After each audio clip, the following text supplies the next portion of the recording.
कर रहा था।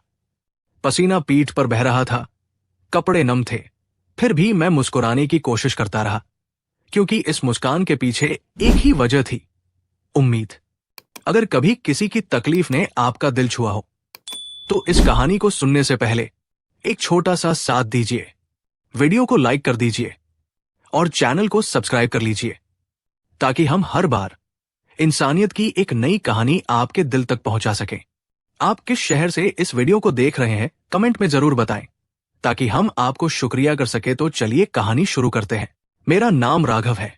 मैं पहाड़ों से आया हूं, भीमरपुर नाम के एक छोटे से गांव से, जहां न सड़कें हैं, न बिजली, न शहर जैसी चमक दमक। वहां की रात का अंधेरा इतना गहरा है कि लगता है आसमान ही जमीन पर उतर आया हो।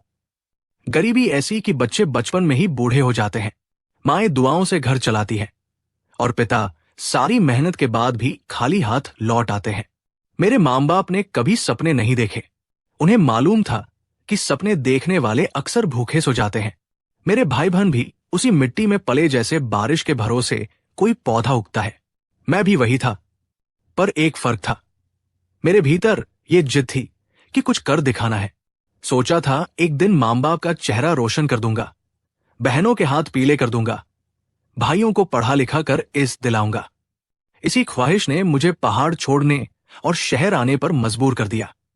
शहर आकर पहला काम मिला भुट्टे बेचना। पहले मन नहीं माना, पर मां की झुर्रियां, पिता की चुप निगाहें, बहनों के पुराने कपड़े और भाइयों के नंगे पैर ने मुझे ठेला थमा दिया। हाथों को मेहनत का रंग देना पड़ा। धीरे धीरे आदत पड़ गई। लोग कहते, तुम तो पढ़े लिखे लगते हो, भुट्टे क्यों बेच रहे हो? मैं हंसकर कहता, मजबूरी इंसान से सब करवाती है। हर ठेले के पीछे एक कहानी होती है। मेरी भी थी। दिन भर की थकान के बाद कभी लगता, छोड़ दूं ये सब। फिर याद आता, गांव में मां मेरा इंतजार कर रही होगी। शायद आज की कमाई से बहन के लिए चप्पल आ जाए। बच्चे मेरे पास आते, हाथ में फटा पुराना नोट पकड़े हुए, जिसे बाकी दुकानदार लेने से मना कर देते थे। मैं बिना कुछ कहे भुट्टा थमा देता। बच्चों से मुझे खास लगाव था, शायद इसलिए कि मेरे अपने भाई बहन भी छोटे थे और हर बच्चे में मैं उन्हें देख लेता था। रात को ठेला समेटते वक्त बचा हुआ भुट्टा खुद खाने के बजाय किसी भूखे बच्चे को दे देता। मेरे लिए वही असली तृप्ति थी। कुछ हफ्तों से एक अजीब बात होने लगी।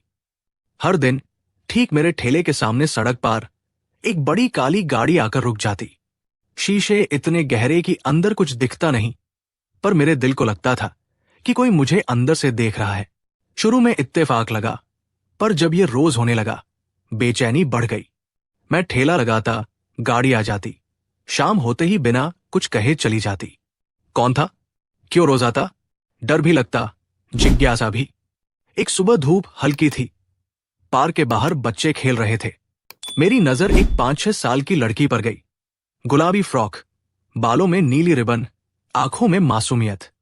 वो अकेली पत्थरों से खेल रही थी, सड़क के बिल्कुल किनारे। अचानक मैंने देखा एक गाड़ी तेज रफ्तार से उसी तरफ आ रही है। मेरा दिल जैसे सीने से बाहर कूद आया। मैं बिना सोचे भागा और उसे अपनी बाहों में उठाकर सड़क से खींच लिया। गाड़ी रुक गई। ड्राइवर गुस्से में चिल्लाने लगा। मैंने पहली बार आवाज ऊंची की, बच्चों का पार्क है, इतनी तेज क्यों चला रहे हो? वो बहस पर उतर आया। मैंने कहा, इन हाथों से रोज भुट्टे सेंकता हूं, अगर किसी के मुंह पर पड़ गए तो दिन में तारे दिखेंगे। वो पीछे हट गया। मैं सोचने लगा, ये बच्ची कौन है? मैंने पूछा, बेटा यहां क्यों खेल रही हो? पार्क के अंदर जाओ। उसने कुछ नहीं कहा, बस मुझे देखा और भाग गई। उसकी मासूम आंखें मेरे दिल में उतर गई। फिर एक दिन वही काली गाड़ी मेरे ठेले के सामने आकर रुकी। इस बार शीशा नीचे हुआ। अंदर एक महिला बैठी थी, उम्र करीब 40, चेहरे पर हल्का मेकअप, आंखों में अजीब सा तेज और थकान साथ साथ। 10 भुट्टे पैक कर दो, गरम गरम, उसने कहा। मैंने भुट्टे सेंके, पैक किए, आगे बढ़ाने ही वाला था कि उसने बैग से नोटों की मोटी गड्डी मेरी तरफ बढ़ा दी। ये भुट्टों के पैसे नहीं, वो बोली, एक ऑफर है, मान लिया तो जिंदगी बदल जाएगी। बस ठेला छोड़ना होगा और मेरे साथ चलना होगा। मेरी धड़कन तेज। काम क्या होगा? मैंने पूछा। काम बाद में बताऊंगी। अभी हाँ या ना? मैंने पैसों की तरफ देखा। इतनी रकम एक साथ कभी नहीं देखी थी। दिल ने कहा, शायद यही वो दरवाजा है, और मैंने हाँ कह दी। मैं गाड़ी में बैठा, ठेले को पीछे छोड़ दिया। मन में सपने, मां की झुर्रियां मिट जाएंगी, बहनों को नए कपड़े मिलेंगे, भाइयों को स्कूल भेज पाऊंगा। गाड़ी एक बड़े बंगले के सामने रुकी। गेट खुला, नौकर दौड़े। मैं उतरा ही था कि अंदर से वही छोटी बच्ची भागती आई और मेरे पैरों से लिपट गई। मेरे हीरो पापा आ गए। मम्मा, यही वो हीरो पापा है जिन्होंने मुझे बचाया। मैं सांस लेना भूल गया। मेरे लिए पापा एक सपना था, उसके लिए हीरो जिंदगी। दोनों एक ही वाक्य में आए तो भीतर कहीं रोशनी उतर आई। महिला वो अनामिका थी, संभली हुई मगर आंखों के किनारों में महीन थकान। अंदर चलिए, उसने कहा। लिविंग रूम होटल लॉबी सा चमकदार। इस चमक में एक ठंडी नमी थी, जैसे बड़े घर बहुत कुछ छिपाकर चमकते हैं। सिया मेरी गोद से चिपकी थी, कलाई पर सफेद पट्टी, उससे एक पतली नली निकली हुई। मैं डॉक्टर नहीं था, पर समझ गया, ये गहना नहीं, मजबूरी का आसरा है। चाय आई। अनामिका ने सीधे आंखों में देखा। मैं बात साफ साफ कहूंगी। मेरे पति अर्णव 6 महीने पहले एक हादसे में। वाक्य टूट गया। उसने नजर नीचे कर ली। सिया ने मेरी शर्ट का कोना पकड़कर पूछा, आप रोज आएंगे ना? सवाल इतना सीधा कि उसमें कोई राजनीति नहीं, सिर्फ दिल की प्यास। अनामिका बोली, सिया की तबीयत बहुत नाजुक है, शरीर खून ठीक से नहीं बनाता। बड़ा इलाज है, दवा, संबल और किसी भरोसेमंद छाव की जरूरत। अर्णव उसके आसमान थे। उनके जाने के बाद वो भीतर से गिर गई। मैंने तुम्हें पार्क में देखा, बच्चों के साथ तुम्हारा अपनापन। जिस दिन तुमने इसे बचाया, मैं कार में थी। उस रोज के बाद सिया तुम्हें हीरो पापा कहने लगी। रातों को कहती, मम्मा उन्हें बुला लो, वे आएंगे तो मैं ठीक हो जाऊंगी। उसने वही नोटों की गड्डी टेबल पर रख दी। अब उसमें दिखावे का भार नहीं, निवेदन का कम था। मैं जिंदगी का सौदा नहीं कर रही राघव, मैं सिया के लिए एक रिश्ता ढूंढ रही हूं। आसरा, उपस्थिति, आवाज जो उसे सुबह उठाए और रात को कहानी सुनाए। तुम राजी हो तो मेरे घर का दरवाजा और मेरी जिंदगी का दरवाजा तुम्हारे लिए खुला है। मैं लंबे समय तक चुप रहा। इस शहर में पहली बार ऐसा वाक्य मिला था जिसमें पैसे का वादा नहीं, मकसद था। मैंने सिया के बालों पर हाथ फेरा। बेटा, तुम मुझे सच में अपने हीरो पापा मानती हो? उसने इतनी सच्चाई से हाँ कहा कि कोई शपथ उससे बड़ी नहीं हो सकती। मैंने अनामिका से कहा, एक शर्त है, मैं बिना रिश्ते के इस घर में नहीं रहूंगा। सिया मुझे पापा कहती है तो मैं उसके नाम का भी पिता बनना चाहता हूं। मैं तुमसे विधि विधान से शादी करूंगा, तभी रहूंगा। अगर नहीं तो आज की चाय आखिरी मुलाकात समझो। मेरे भीतर डर था। मैं कौन? एक भुट्टे बेचने वाला, सामने शहर की प्रभावशाली महिला। मगर मैंने सीखा था, आत्मसम्मान नहीं बेचते। अनामिका बहुत देर तक देखती रही। उसकी आंखें भीगने लगी, जैसे सूखी जमीन पर पहली बारिश। उसने कहा, मंजूर है। उस रात मैं बंगले के गेस्ट रूम में ठहरा। खिड़की से लॉन दिखता था। सिया सो चुकी थी। अनामिका ने उसके माथे पर ठंडी पट्टी रखी। कल हॉस्पिटल जाना है, उसने कहा। सुबह 8। मैंने सहजता से जवाब दिया, जैसे वर्षों से यही काम रहा हो। रात को नींद कम आई। भीमरपुर का अंधेरा, मां की हथेलियों की गर्मी, बापू की खुरदरी आवाज, सब साथ आ बैठे। मन ही मन कहा, मां, मैंने कोई बाजारू फैसला नहीं किया, किसी की धड़कन पकड़ी है। गलत हूं तो डांटना, पर हिम्मत मत छीनना। सुबह अस्पताल पहुंचे। सिया मेरी उंगली पकड़े, मानो साहस का हैंडल। डॉक्टर रेखा ने मुझे देखा। ये? अनामिका बोली, राघव। सिया के पापा। एक सेकंड में मेरा नाम और पता दोनों बदल गए। डॉक्टर की आंखों में राहत। ब्लड सैंपल के समय सिया का पी। मैंने कान में बुदबुदाया, 5 गिनती। हमने साथ में गिना, सुई निकल गई। मैं ब्रेव हूं, उसने कहा। बहुत। मेरा गला भराया। रिपोर्ट में हीमोग्लोबिन थोड़ा कम, इन्फेक्शन कंट्रोल में। अगला महीना क्रूशल, रूटीन, रेस्ट, रिद्म। मैंने नोट कर लिया। मुझे इस घर की रिदम बनना है। अनामिका बोली, शादी की बात तय है, पर समाज, रिश्तेदार, 1-2 हफ्ते ट्रायल जैसा रख लें। तुम रहो सिया के साथ, मैं अपने काम बैलेंस करूंगी। फिर औपचारिक बातें। मुझे बुरा नहीं लगा। इरादे को समय देना भी उसकी इज्जत है। मैंने घर की घड़ी अपने वक्त से मिला ली।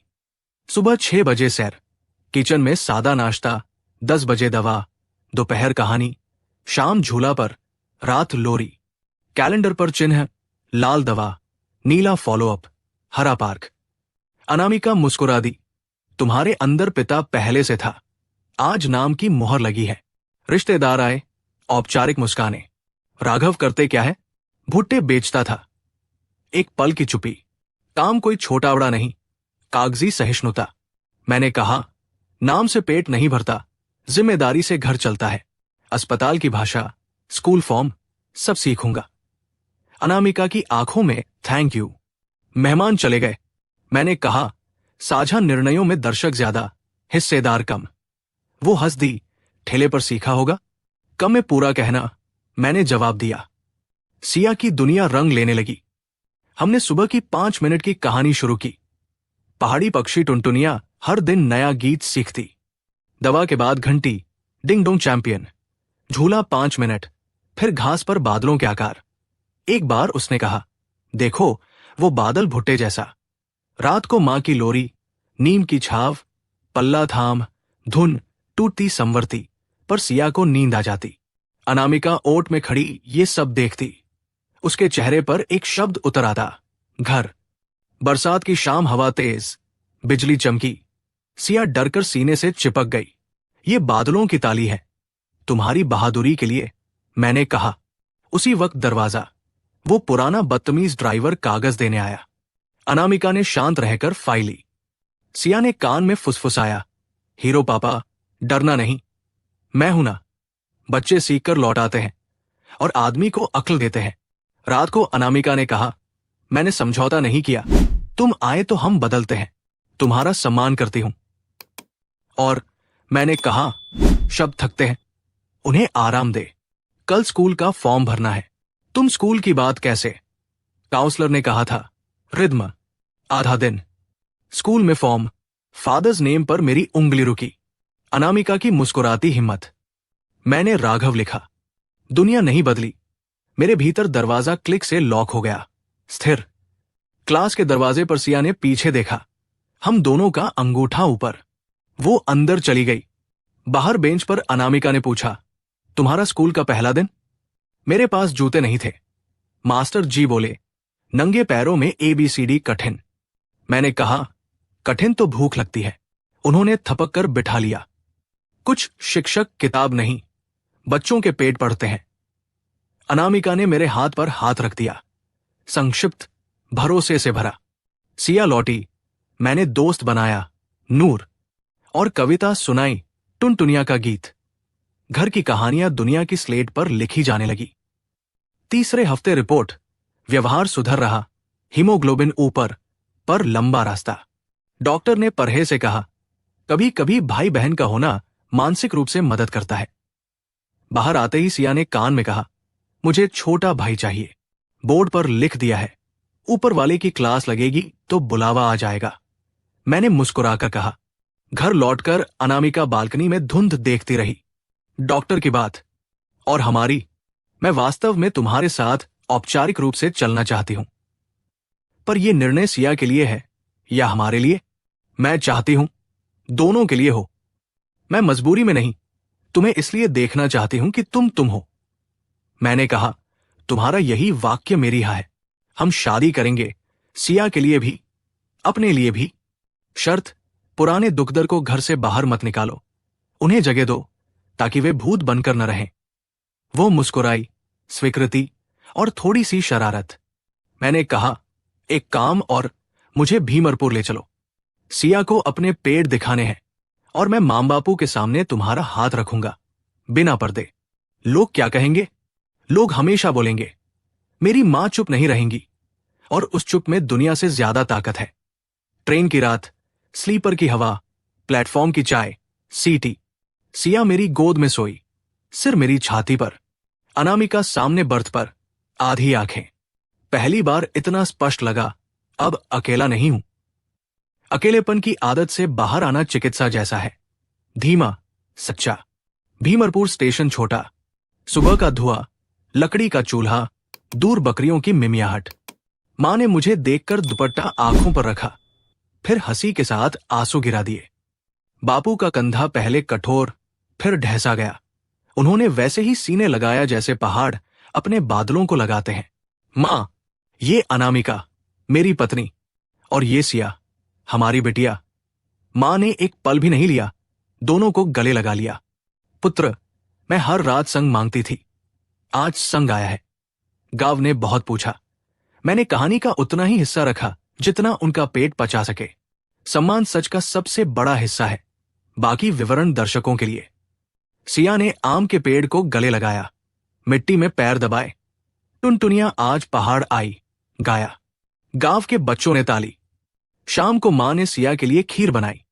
अनामिका रसोई में उनके साथ बैठी। 2 पीढ़ियां, एक चम्मच, बहुत सी घरेलू भाषा।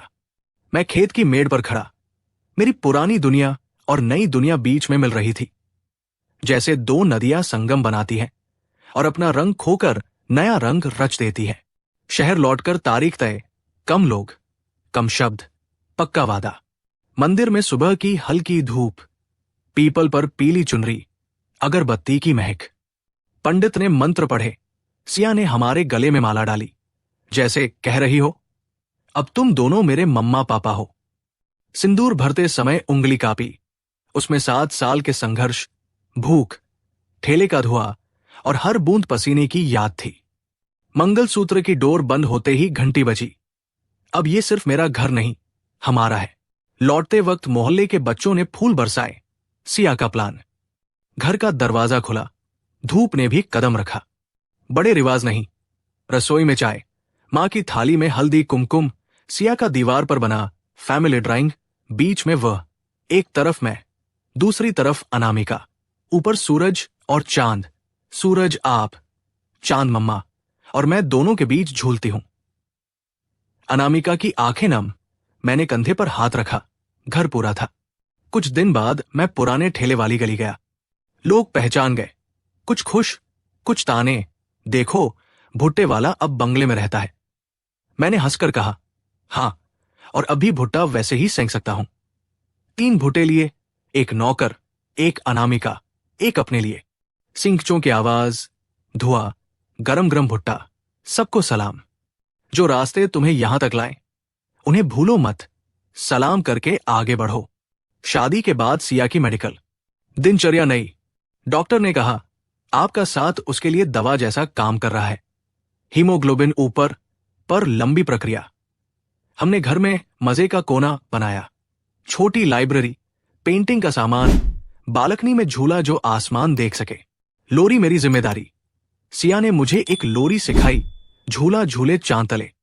वो कहती, जब मैं ठीक हो जाऊंगी हम तीनों पहाड़ चलेंगे और टुनटुनिया भी मिलेगी, मैं वादा करता। एक दिन अनामिका ने मुस्कुराहट और आंखों की नमी से बताया, हमारे घर में शायद एक और सदस्य आने वाला है।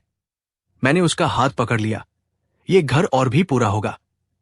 सिया को बताने पर वो उछल पड़ी, मेरा छोटा भाई आएगा, मैं उसका नाम रखूंगी बादल। दीवार पर चौथा चेहरा, नीचे लिखा बेबी। गांव पहुंची खबर, बापू का सीना चौड़ा, मां मिठाई बांटती, मेरा बेटा किसी का सहारा है। मेरे लिए असली गर्व, मैंने सिर्फ अपनी नहीं, पूरे परिवार की इज्जत वापस लाई। 6 महीने बाद एक रात सिया को तेज बुखार। अस्पताल दौड़े, डॉक्टर, संक्रमण है, खतरे से बाहर। मैंने उसकी हथेली थामे रखी। वो बुखार में भी बुदबुदाई, हीरो पापा, कहीं मत जाना। मैं रात भर माथा सहलाता रहा। ये सिर्फ मेरी बेटी नहीं, मेरी ताकत है। ठीक होकर लौटी तो पहली रात बालकनी के झूले पर बैठी, अनामिका पास, पेट पर हल्की मुस्कान। एक दिन ये झूला 4 लोगों का होगा, मैंने कहा। तब आप कहानी लंबी सुनाना, ताकि हम सब सो जाए। उसने कहा। मैंने आसमान देखा, बादलों के बीच से चांद झांक रहा था। लगा वो भी हमारी कहानी सुनने बैठा है। मन ही मन कहा, अब सफर अधूरा नहीं, पूरा है। शादी के तुरंत बाद अस्पताल से एक नया शेड्यूल भी आया। कई टेस्ट, एक छोटी प्रोसीजर, अगले 3 महीने की दवाएं। मैंने फाइल उठाई और कैलेंडर पर लालनी लहरें, बिंदुओं की परत और मोटी की। अनामिका ने मुझे देखते देखते मेज पर एक छोटा सा लिफाफा सरकाया। अंदर चिट्ठी। राघव, रिश्ते केवल मंजूर नहीं किए जाते, जिए जाते हैं। तुम मुझसे उम्र में छोटे हो, पर मेरे डर से बड़े हो। धन्यवाद कि तुमने हमारे घर में रिद्म ला दी। शादी सिर्फ सिंदूर की रेखा नहीं, सम्मान की रेखा भी है, और वो तुमने पहले ही भर दी है। अनामिका, मैंने चिट्ठी दिल की जेब में रख ली। दरवाजे के पास सिया रंग भर रही थी। परिवार का चित्र, 3 लोग, छोटा घर, ऊपर सूरज, बगल में झूला और एक गोल सा चौथा चेहरा। नाम जो ऊपर लिखेंगे वो खिड़की की तरफ इशारा करती, जहां चांद थककर टिक गया था। मैंने अनामिका की तरफ देखा। उसके होठों पर शर्माई मुस्कुराहट, सिर झुका, पर हाँ वही थी। कमरे में एक साथ 3 सांसें भरी। मेरी, अनामिका की, सिया की। दीवार की घड़ी ने 8 बजाए, जैसे समय ने हम तीनों के नाम पुकारा हो। आज जब पीछे देखता हूं, ठेले का धुआं, काली गाड़ी का इंतजार, पार्क का वह दिन और सिया की नीली रिबन, सब किसी किस्मत के नक्शे के बिंदु थे। अगर उस दिन मैंने ना कह दी होती, शायद आज भी सड़क किनारे भुट्टे बेच रहा होता। पर ईश्वर ने मौका दिया। मैंने उसे सम्मान से थाम लिया। अब मेरे पास सिर्फ एक परिवार नहीं, एक कहानी है, जिसमें मेहनत, आत्मसम्मान, प्रेम और उम्मीद चारों दिशाओं की तरह खड़े हैं। और मुझे मालूम है, इस कहानी का सबसे सुंदर हिस्सा अभी आना बाकी है, क्योंकि हमारे घर का चौथा चेहरा, बादल, बस आने ही वाला है। रात को जब घर लौटता हूं, सिया दौड़कर गले लगती है। मेरी सारी थकान उतर जाती है। अनामिका चाय बनाती है। हम तीनों बालकनी के झूले पर बैठते हैं। मैं सिया को टुनटुनिया की नई कहानी सुनाता हूं। वो आंखें मूंद लेती है। अनामिका सिर कंधे पर टिका देती है। हवा बालों में उंगलियां फिराती है और चांद हमारी खिड़की पर नाइट लैंप की तरह जलता रहता है। मैं मन ही मन कहता हूं, धन्यवाद कि ठेले से उठकर मैं किसी के दिल की चौखट बन पाया। धन्यवाद कि हीरो शब्द किसी पोस्टर का नहीं, एक बच्ची की आवाज का बना। और धन्यवाद कि इस घर में रूटीन, रेस्ट, रिद्म अब सिर्फ डॉक्टर के 3 आर नहीं, हमारी रोज की धड़कने हैं। किसी दिन जब बादल सचमुच हमारे घर की देहरी पार करेगा, सिया उसे झूले पर धकेलेगी, अनामिका हंसती आंखों से देखेगी, और मैं बस ये सुनिश्चित करूंगा कि उनकी हर हंसी के नीचे मेरा कंधा मौजूद रहे। यही मेरी कमाई है, यही मेरी इज्जत, यही मेरी कहानी।